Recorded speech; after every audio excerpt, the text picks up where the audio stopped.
Welcome to back my channel. Hello दोस्तों, स्वागत है आप सभी का आपके अपने चैनल आफ्ताब टेक में। मैं हूं आफ्ताब और आप देख रहे हैं Aftab tech channel Aftab tech में। अगर आप electrical, industrial electrician, maintenance engineer, ITI electrician या इलेक्ट्रिकल इंटरव्यू के लिए तैयारी कर रहे हैं तो आज की वीडियो आपके लिए बहुत महत्वपूर्ण होने वाली है। आज हम जानेंगे रिले क्या होता है, रिले कैसे काम करता है और रिले कितने प्रकार के होते हैं, रिले का इंडस्ट्रियल में उपयोग कहाँ होता है और रिले से जुड़े इलेक्ट्रिकल इंटरव्यू क्वेश्चन और आंसर, ये सब हम लोग जानेंगे। बिल्कुल आसान भाषा में समझेंगे, तो वीडियो को पूरा जरूर देखें, स्किप ना करें। अधूरी जानकारी किसी काम की नहीं होती है दोस्तों। अगर आपको स्किप करके देखना ही है तो प्लीज़ आप मत देखा करें, वीडियो किसी काम का नहीं होगा, कोई फ़ायदा नहीं होगा दोस्तों। ओके दोस्तों, तो चलिए स्टार्ट करते हैं, शुरू करते हैं। पहला नंबर, सबसे पहले हम ये जान लेते हैं रिले क्या होता है। तो दोस्तों, रिले एक इलेक्ट्रोमैग्नेटिक स्विच होता है जो कम वोल्टेज या कम करंट की सहायता से बड़े वोल्टेज और बड़े करंट वाले सर्किट को ऑन और ऑफ करता है। सिंपल और आसान भाषा में अगर हम समझे तो रिले एक ऑटोमेटिक स्विच है जो इलेक्ट्रिसिटी की मदद से ऑपरेट करता है। ओके दोस्तों। नंबर 2, रिले की आवश्यकता क्यों पड़ती है। तो चलिए अभी हम लोग जानते हैं। पहले दोस्तों, मान लीजिए हमारे पास एक मोटर है जो 440 वोल्ट पर चलती है, लेकिन हमारे पुश बटन में केवल 24 वोल्ट कंट्रोल सप्लाई है। ऐसे में हम सीधे मोटर को ऑन नहीं कर सकते, इसलिए रिले का उपयोग किया जाता है। रिले छोटे सिग्नल के लेकर बड़े सर्किट को कंट्रोल करती है। नंबर 3, रिले के मुख्य भाग, पार्ट्स ऑफ रिले। अब हम लोग ये भी जान लेते हैं इसमें कौन कौन सी पार्ट्स होती है। Number 1, coil. जब कॉइल को सप्लाई मिलती है तो मैग्नेटिक फील्ड बनती है। Number 2, iron core. Magnetic field में मजबूत करता है ये आयरन कोर। ओके दोस्तों। Number 3, armature. मैग्नेटिक फोर्स से मूव करने का काम ये आर्मेचर करता है। ओके दोस्तों। Number 4, contact. सर्किट को ऑन और ऑफ करने का ये काम करता है कॉन्टैक्ट नंबर 4। ओके दोस्तों। Number 5, spring. स्प्रिंग जो है सप्लाई को हटने पर आर्मेचर को वापस लाता है। ओके दोस्तों, स्प्रिंग का यही काम है। नंबर 4 में अब हम लोग जान लेते हैं रिले कैसे काम करती है। रिले जो कैसे काम करती है वो हम लोग जान लेते हैं। जब रिले की कॉइल को सप्लाई दी जाती है तो नंबर 1 कॉइल एनर्जीज होता है और नंबर 2 में मैग्नेटिक फील्ड पैदा होता है। नंबर 3 में आर्मेचर अपनी पोजीशन बदलता है। नंबर 4 में कॉन्टैक्ट्स ऑन या ऑफ हो जाता है। और जब हम सप्लाई जब हट जाती है,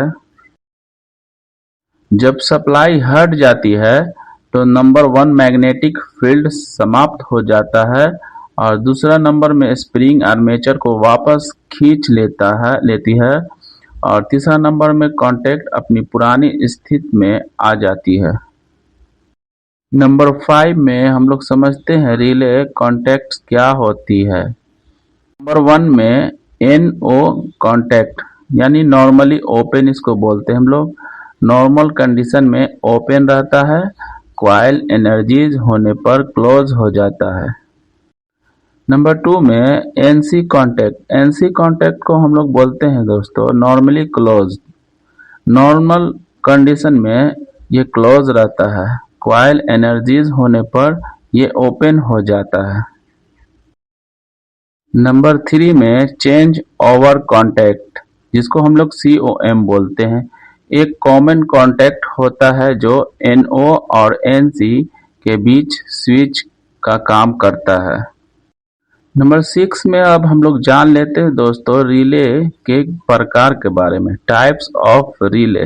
रिले कितने प्रकार के होते हैं ये हम लोग जान लेते हैं। ओके दोस्तों, तो सबसे पहले हम लोग जानते हैं फर्स्ट नंबर पे इलेक्ट्रोमैग्नेटिक रिले। फर्स्ट नंबर पे इलेक्ट्रोमैग्नेटिक रिले, इसको हम लोग बोलते हैं सबसे ज़्यादा उपयोग होने वाली ये रिले है।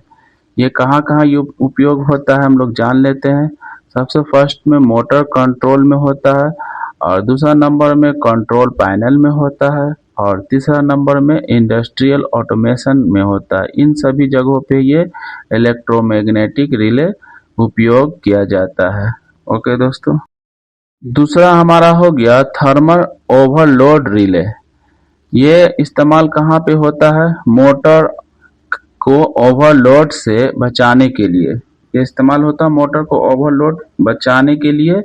और यदि मोटर ज़्यादा करंट लेती है तो यह ट्रिप हो जाती है, इसका यही काम है। तीसरा नंबर में हो गया आपका सॉलिड स्टेट रिले, जिसका हम शॉर्टकट में भी हम बोलते हैं SSR। इसमें कोई मूविंग पार्ट नहीं होती है दोस्तों, बहुत फास्ट और साइलेंट ऑपरेशन में ये काम करती है। और ये कहाँ कहाँ इसका इस्तेमाल किया जाता है ये भी हम लोग जान लेते हैं। ये फर्स्ट नंबर में हीटर कंट्रोल में ये इस्तेमाल किया जाता है, दूसरा नंबर में PLC ऑटोमेशन में काम होता है, और चौथा नंबर में पैकेजिंग मशीन में ये काम होता है। ओके दोस्तों, नंबर 4 टाइम डिले रिले, इसको हम लोग टाइमर रिले भी हम लोग कहते हैं। इसका काम है निर्धारित समय के बाद ऑन या ऑफ होती है।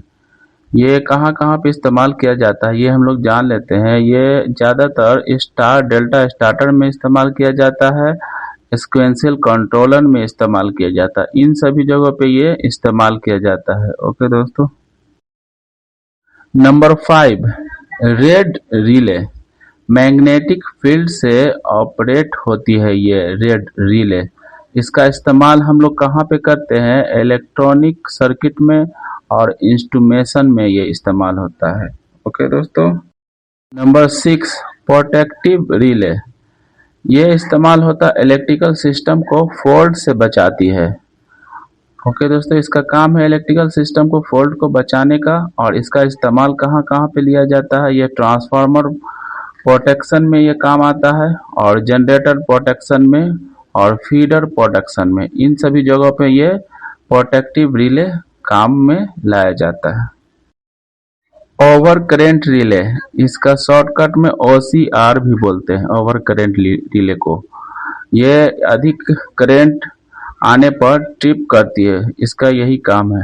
ओके दोस्तों, अर्थ फॉल्ट रिले EFR, अर्थ लीकेज को डिटेक्ट करती है ये अर्थ फॉल्ट रिले, इसका यही काम है।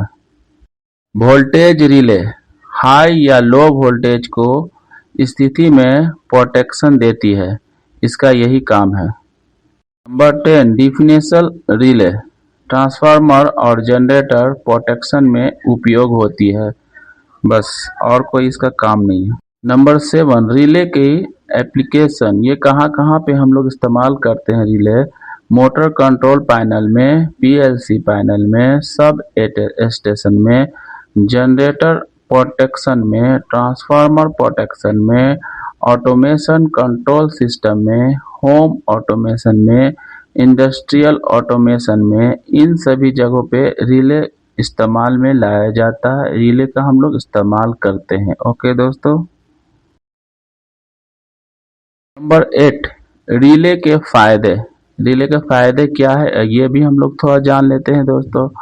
नंबर 1 में आप समझे तो स्मॉल करंट से लार्ज करंट कंट्रोल कर सकते हैं। और नंबर 2 में हम लोग समझते हैं इलेक्ट्रिकल आइसोलेशन मिलता है इसका। और नंबर 3 में सेफ्टी बढ़ती है। नंबर 4 में ऑटोमेशन आसान हो जाती है।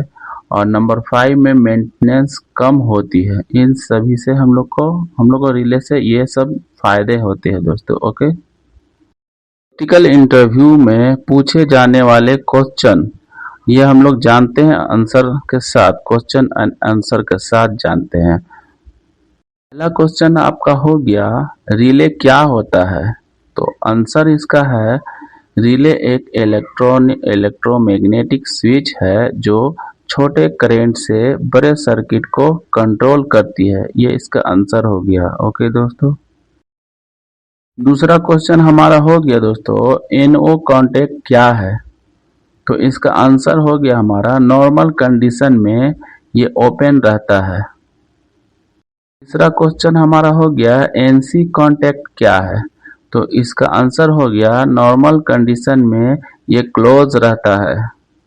चौथा हमारा हो गया थर्मल ओवरलोड रिले, ये क्या काम करता है? तो आंसर हमारा हो गया मोटर को ओवरलोड से प्रोटेक्ट करता है ये। पांचवा हमारा क्वेश्चन हो गया SSR का फुल फॉर्म क्या है? तो इसका आंसर हो गया हमारा सॉलिड स्टेट रिले। छठा क्वेश्चन हमारा हो गया रिले और कांटेक्ट में क्या अंतर है? तो आंसर हमारा हो गया रिले छोटे लोड को कंट्रोल करती है जबकि कांटेक्टर बड़े लोड को कंट्रोल करती है। सातवां क्वेश्चन हो गया हमारा OCR का फुल फॉर्म क्या है? तो इसका आंसर हो गया ओवर करंट रिले। आठवां क्वेश्चन हमारा हो गया EFR का फुल फॉर्म क्या है? तो इसका आंसर हो गया अर्थ फॉल्ट रिले। तो दोस्तों आज हमने सीखा रिले क्या है, रिले कैसे काम करती है, रिले के पार्ट्स, रिले के टाइप्स, एप्लीकेशन, इलेक्ट्रिकल इंटरव्यू में क्वेश्चन और आंसर पूछे जाने वाले सवाल। अगर वीडियो पसंद आई हो तो वीडियो को लाइक करें, चैनल को सब्सक्राइब करें और बेल आइकन ज़रूर दबाएं और दोस्तों के साथ भी शेयर करना ना भूलें। ओके दोस्तों, मैं हूं आफ्ताब और आप देख रहे हैं Aftab tech. So thank you for watching my channel. Thank you.